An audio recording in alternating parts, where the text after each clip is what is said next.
Movie की शुरुआत में दिखाया जाता है कि चेस्टर्स मिल नाम का एक शहर पहले आम शहरों की तरह ही था, लेकिन फिर वहां कुछ ऐसी भयानक डरावनी घटनाएं घटने लगी जिससे पूरा का पूरा शहर नर्क से भी पत्थर बन गया। लेकिन आखिर वहां ऐसी कौन सी खतरनाक घटनाएं होने लगी, चलिए जानते हैं। तो कहानी की शुरुआत होती है बार्बी नाम के एक लड़के को दिखाते हुए जो एक डेड बॉडी को जंगल में दफना रहा था। बार्बी वहां का लोकल निवासी नहीं था और बार्बी डेड बॉडी का माथे पर लगी चोट को देखकर लग रहा था कि मरने वाले बंदे के साथ उसकी काफी ज्यादा लड़ाई हुई होगी। उस आदमी को दफनाने के बाद बार्बी अपनी कार में शहर से बाहर निकलने लगता है, लेकिन तभी उसका सामना शरीफ नाम के एक पुलिस ऑफिसर की कार से होता है। उसे देखकर वो थोड़ा डर जाता है, जिससे उसका ध्यान ड्राइविंग से हट जाता है, लेकिन किसी तरह वो पुलिस से बच निकलता है। पर तभी कुछ गायें सड़क के बीचों बीच खड़ी थी। उनको बचाने के लिए बार्बी अपनी कार को एकदम से मोड़ देता है, जिससे वो गायों से भरे खेत में पहुंच जाता है। इससे उसे थोड़ी चोट लग गई थी। कुछ सेकंड्स बाद वहां पर जमीन अर्थक्वेक की वजह से जोर जोर से हिलने लगती है कि अचानक आसमान से एक चीज बार्बी के सामने आकर नीचे गिरती है और सब कुछ शांत हो जाता है। बार्बी देखता है कि गाय आसमान से गिरने वाली उस चीज से 2 टुकड़ों में कट चुकी थी। वो डरा हुआ उस चीज को छूने लगता है तो उसे पता चलता है कि वो एक इनविजिबल वॉल है जो इतनी शार्प थी कि इसकी वजह से कई घर भी 2 हिस्सों में कट गए थे। तभी वहां जॉय नाम का एक लड़का आकर उससे पूछता है कि तुम ठीक हो या नहीं। वो भी उस इनविजिबल दीवार को देखकर शॉक्ड रह जाता है। दूसरी तरफ शेरीफ और लिंडा को खबर मिलती है कि उस पूरे टाउन की पावर सप्लाई कट गई है। होम लाइंस बंद हो गई हैं और इंटरनेट भी काम नहीं कर रहा है। यहाँ तक कि सारे सैटेलाइट कनेक्शंस भी काम करना बंद कर गए थे। तभी शहर के ऊपर से उड़ रहा एक प्लेन उस इनविजिबल वॉल से टकराकर क्रैश हो जाता है, जिसे देखकर लोग और भी ज्यादा घबरा गए थे। और यह बात कंफर्म हो जाती है कि ये सिर्फ एक इनविजिबल दीवार नहीं बल्कि एक राउंड शेप डोम यानी गुंबद है, जिसने आधे शहर को कवर कर लिया है। वहीं दूसरी साइड हम एक रेडियो स्टेशन पर फील और उसकी असिस्टेंट डोडी को देखते हैं, जो सिग्नल लाने की कोशिश कर रहे थे। वो दोनों थोड़ा कन्फ्यूज्ड थे कि अचानक सिग्नल क्यों चला गया। यहाँ पर फिल्म को लगता है कि ये अच्छा मौका है उनकी रेडियो रेटिंग्स को हाई करने का, इसलिए वो दोनों सिग्नल को ठीक करने में लग जाते हैं। वहीं एक फायर ट्रक डोम की दूसरी तरफ से आ रहा था, जिसे देख बार्बी ट्रक वाले को इस इनविजिबल वॉल की तरफ इशारा करता हुआ उसे रुकवाकर क्रैश होने से बचा लेता है। थोड़ी देर बाद वहां इन्वेस्टिगेशन करने के लिए कुछ पुलिस वाले आते हैं, पर इस इनविजिबल डोम को समझना उनके बस की बात नहीं थी। उसी समय वहां पर एक शहर का काउंसिलमैन जिसका नाम बिग जिम था वो भी पहुंच जाता है, लेकिन उसे भी इस डोम के बारे में कुछ भी समझ नहीं आता। यहाँ पर पुलिस को इन्फॉर्मेशन मिलती है कि उस शहर की तरफ आने वाले सभी रास्तों को बंद कर दिया गया है, क्योंकि उस डोम की वजह से बहुत सारे एक्सीडेंट हो रहे हैं। इसकी थोड़ी दूर घर पर जूनियर नाम का लड़का एनजी नाम की लड़की के साथ इंटीमेट हो रहा था। एनजी पेशे से नर्स थी और जो कि बड़ी बहन भी थी। इंटीमेट होने के बाद जूनियर एनजी से कहता है कि मैं तुमसे बहुत प्यार करता हूँ, लेकिन एनजी उसे कहती है कि वह उसके लिए ऐसा कुछ फील नहीं करती। इससे जूनियर का दिल टूट जाता है और उन दोनों में बहस होने लगती है। यहाँ पर उनकी बहस इतनी बढ़ जाती है कि एनजी उसे थप्पड़ मारकर वहां से चली जाती है। इसके बाद हम 3 लोगों की फैमिली को देखते हैं, जिसमें मदर कैरोलिनेल, मिस और उन दोनों की बेटी नोरी उसी टाउन की तरफ जा रही थी। उन्हें इस बात की खबर नहीं थी कि डॉम ने उस टाउन को कवर किया हुआ है। दूसरी तरफ हम जूलिया नाम की एक इन्वेस्टिगेटिव रिपोर्टर को देखते हैं, जिसका चेस्टर्स मिल शहर में बहुत नाम था। एक दिन एक औरत उसे एक सीक्रेट खबर देने के लिए कॉल करती है। वो औरत उसे बताती है कि उसने उस वीक चेस्टर्स मिल में प्रोपेन से भरे 6 ट्रक को जाते हुए देखा है और उसके हिसाब से इतनी बड़ी क्वांटिटी में प्रोपेन जैसे फ्यूएल का शहर में आना किसी खतरनाक प्लान का हिस्सा हो सकता है। जूलिया उस औरत को इस बारे में इन्वेस्टिगेशन करने का वादा करती है, पर वो अपने काम में ज्यादा बिजी होने के कारण उस पर ध्यान नहीं दे पाती। वहीं बिग जिम रेडियो स्टेशन जाकर इमरजेंसी की अनाउंसमेंट करता है। कैरोलिन, जो एलिस और नॉरी के साथ आज शहर में आ रही थी, ये अनाउंसमेंट सुन लेती है, पर उन्हें लगता है कि ये किसी तरह का एडवर्टाइजमेंट है, इसलिए वो इस अनाउंसमेंट पर ध्यान नहीं देती और उनकी कार डोम से टकराते टकराते बचती है, क्योंकि उससे पहले दूसरी तरफ से आ रहा है एक ट्रक। डोम से टकराकर क्रैश हो जाता है, जिसे देखकर वो तुरंत अपनी कार की ब्रेक लगा देती है। इतने बड़े इंसिडेंट को देखकर नॉरी के दौरे पड़ने लगते हैं, जिससे वो बेहोश हो जाती है। लेकिन बेहोश होने से पहले वो किसी पिंक स्टार के बारे में कहती है। अब यहाँ से नॉरी को जल्दी से हॉस्पिटल में ले जाया जाता है, जो कि टाउन में होने वाली घटनाओं से घायल हुए लोगों से भरा पड़ा था। वहीं जूलिया और बार्बी घायल हुए लोगों को हॉस्पिटल ला रहे थे। इसी हॉस्पिटल में जूलिया का हस्बैंड भी डॉक्टर था। वो उससे मिलने जाती है, लेकिन उस वक्त उसका हस्बैंड हॉस्पिटल में नहीं था। हॉस्पिटल में जूलिया को पता चलता है कि उसका हस्बैंड संडे को कभी काम नहीं करता था, पर वो जूलिया को हमेशा झूठ बोलता आ रहा था। हॉस्पिटल के बाहर हम बार्बी और एनजी को मिलते हुए देखते हैं। दोनों को साथ देखकर जूनियर के अंदर एक अलग सी जलन पैदा होती है। वहीं अपटाउन के बॉर्डर्स को सैनिकों द्वारा सील कर दिया जाता है। बहुत सारे साइंटिस्ट और एक्सपर्ट्स को भी इस अजीबो गरीब मुसीबत का असल कारण नहीं पता चलता, पर कुछ घंटों बाद बिग जिम प्रोपेन के बारे में बात करने के लिए शरीफ से मिलता है। यहाँ पर उनकी बातों से हमें पता चलता है कि उनको इस डॉम के बारे में पहले से थोड़ा बहुत पता था, पर वो इस पर खुलकर बात नहीं कर रहे थे। वहीं भाभी को उस टाउन में एक दिन के लिए रुकना था, पर उसके पास है क्नॉइस के लिए कोई जगह नहीं थी, इसलिए वो अपनी कार में ही रात बिताने का फैसला करता है। तभी जूनियर उसके पास आता है और उससे दूर रहने को कहता है। धीरे धीरे उसके बाद धमकी में बदल जाती है। बारबी हैरान होता है कि आखिर उसकी गलती क्या है। इसी बीच वहाँ जूलिया आ जाती है, जिससे वो झगड़ना बंद कर देते हैं। इस यहाँ से सीन शिफ्ट होता है और हम देखते हैं कि टाउन के ऐसे हालात से लापरवाह होकर एक जगह कुछ टीनेजर्स पार्टी कर रहे थे। इनमें जॉय भी था। जॉय एक लड़के से वहाँ के हालात पर बात करने लगता है, लेकिन अचानक जॉय को द्वारा पड़ने लगता है और वो पिंक स्टार के बारे में बोलने लगता है। जैसे कि पहले नॉरी ने बोला था, वहीं जॉय की बहन एंजी घर पर अकेली होती है। तभी अचानक उसके घर में जूनियर घुसकर उसको किडनैप करके अपने फादर के टूटे फूटे शेल्टर में ले जाता है। यहाँ पर वो उसे बताता है कि मुझे पता है, शहर को कवर किए इस डोम के बारे में। यहाँ पर एंजी को उससे ये भी पता चलता है कि बिग जिम ही जूनियर का फादर है।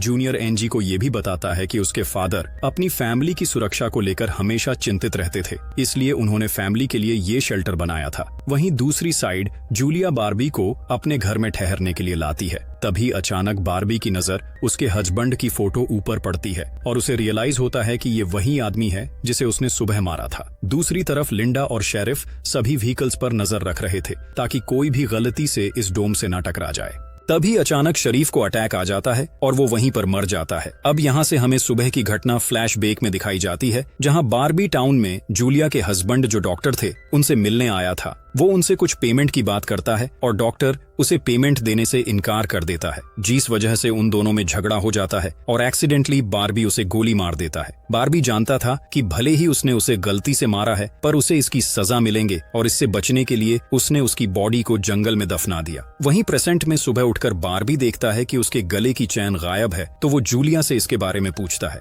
जूलिया उससे कहती है कि वो उसकी चैन को ढूंढकर उसे दे देगी, पर तभी भाभी को याद आता है कि वो चैन उस कैबिन में ही गिर गया था जहां उसने उसके पति को मारा था। उधर जॉय अपने फ्रेंड बेन के साथ था, जिसने पिछली रात सीसर के वक्त उसकी मदद की थी। बेन जॉय से पिंक स्टार के बारे में पूछता है, जो उसने रात को द्वारा पड़ते वक्त कहा था, लेकिन जॉय को उसके बारे में कुछ भी याद नहीं आ रहा था। वहीं रेडियो स्टेशन में डोडी एक स्पेशल डिवाइस की मदद से डोम के बाहर वाले लोगों से कांटेक्ट करने में सक्सेसफुल हो जाती है। वो सोल्जर्स को आपस में बात करते हुए सुन सकती थी, पर वो उनसे कुछ नहीं कहती। वहाँ सोल्जर्स भी कीन एंड थे कि आखिर ये इनविजिबल वॉल क्या है। दूसरी तरफ बिग जिम रेस्टोरेंट में बैठा ब्रेकफास्ट कर रहा होता है कि लिंडा वहां आकर उसे शरीफ के मरने की, जिससे वो लोग तुरंत बंकर में डेड बॉडीज को दफनाने वाले के पास जाते हैं, जिसका नाम लेस्टर था। उधर एंजी शेल्टर में किसी को मदद के लिए बुलवाने की पूरी कोशिश करती है, पर वो कामयाब नहीं होती। तभी जॉय वहां आता है और उसे चैन के जरिए बेड से बांध देता है। वहीं बिग जिम ब्लास्टर को अपने साथ लेकर आता है, जो कि शरीफ का ही दोस्त था। शरीफ की मौत से वो बहुत दुखी और परेशान हो जाता है। जब लिंडा उनके आसपास नहीं होती, तब वो और बिग जिम पिछले महीने होने वाले प्रोपेन के इंपोर्ट के बारे में बात करते हैं कि प्रोपेन के इंपोर्ट में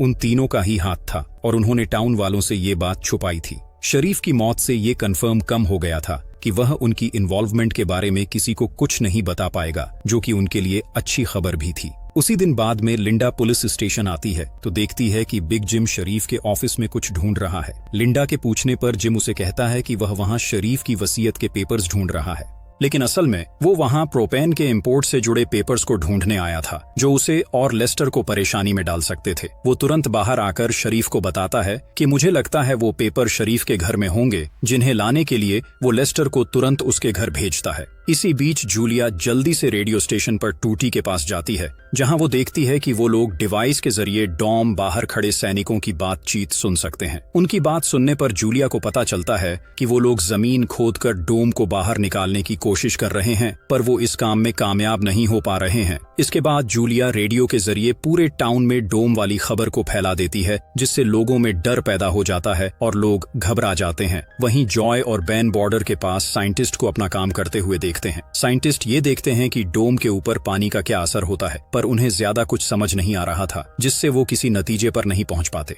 वहीं जॉय देखता है कि ये डोम एक छलने की तरह है। वो बैन से बताता है कि इस डोम में से बिल्कुल मामूली सा पानी आ पार जा सकता है। दूसरी ओर बार्बी अपनी चैन ढूंढने जूलिया के हस्बैंड डॉक्टर के कैबिन में जाता है। वहां उसे उसका चैन मिल जाता है, पर तभी जूनियर वहां आकर उसे देख लेता है। जूनियर उससे पूछता है कि क्या तुम एंजी के साथ सोए थे। यहाँ पर बार्बी को लगता है कि शायद उसने उसे चैन ढूंढते हुए देख लिया है और इसीलिए वो जूनियर को ऐसे ही वहां से जाने नहीं दे सकता था। इसलिए वो जूनियर को बहुत बुरी तरह से पीटने लगता है। वहीं हम देखते हैं कि लेस्टर शेरिफ के घर घर पहुंचकर प्रोपेन इंपोर्ट के पेपर्स को ढूंढने लगता है। कुछ टाइम बाद उसे वो पेपर्स ड्रॉवर में मिल जाते हैं, तभी वो उन्हें जला देता है। जब वो वहां से जाने लगता है तो उसका पैर लगने से पेपर्स की आग घर के पर्दों पर लग जाती है, जिससे आग की लपटें पूरे घर में फैल जाती है और पूरा घर जलने लगता है, जिसे देखकर जल्दी ही बहुत सारे लोग जमा हो जाते हैं और आग बुझाने की कोशिश करते हैं। पर फायर ट्रक के बिना आग बुझाना नामुमकिन था। अगर वो लोग घर को जलने देते तो डोम के अंदर का टेम्परेचर बहुत बढ़ जाता, जिससे लोगों की जानें भी जा सकती थी। इसलिए सब मिलकर आग बुझाने में लग जाते हैं।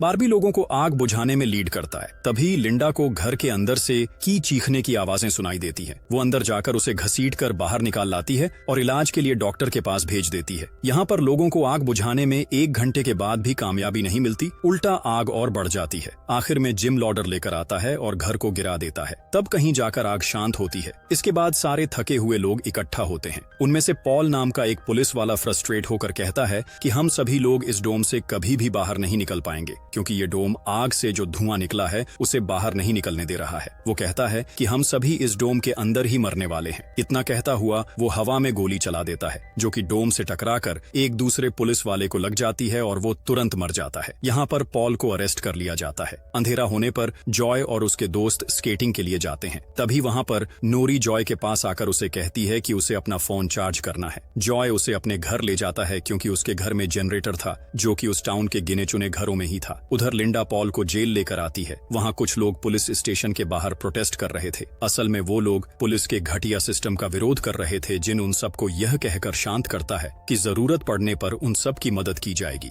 लॉकअप में बंद होने के बाद पॉल को हार्ट अटैक आ जाता है, जिससे लिंडा उसकी मदद के लिए दौड़कर अंदर जाती है। लेकिन तभी उसे पता चलता है कि पॉल सिर्फ अटैक आने की एक्टिंग रहा था। इसी मौके का फायदा उठाकर पॉल उसे धकेलकर उसे लॉकअप में बंद करके वहां से भाग जाता है। इधर बंकर में जूनियर फिर से एंजी के पास जाता है। एंजी समझ चुकी थी कि अगर उसे यहाँ से निकलना है तो उसे जूनियर को झूठे जाल में फंसाना पड़ेगा। इसीलिए वो उसे अपने बचपन की यादें साझा करती है, जब वो दोनों एक बंद टनल में जाया करते थे, और कहती है कि हो सकता है टनल पर कोई असर नहीं हुआ हो तो वो लोग बाहर जा सकते हैं। यहाँ पर एंजी सोचती है कि अब वो उसके प्यार के जाल में फंस गया है तो शायद वो उसे छोड़ दे, लेकिन ऐसा कुछ नहीं होता। जूनियर अकेले ही उस टनल में जाने का प्लान बनाता है। इसके बाद क्या हुआ जानना चाहते हो तो पार्ट 2 देखना पड़ेगा। अगर वीडियो तो इतना दूर देख लिया, इसका मतलब आपको बहुत अच्छा लगा है। अगर नेक्स्ट पार्ट देखना चाहते हो तो कमेंट बॉक्स में जरूर बताना। हम बहुत जल्दी नेक्स्ट पार्ट लेकर आऊंगा।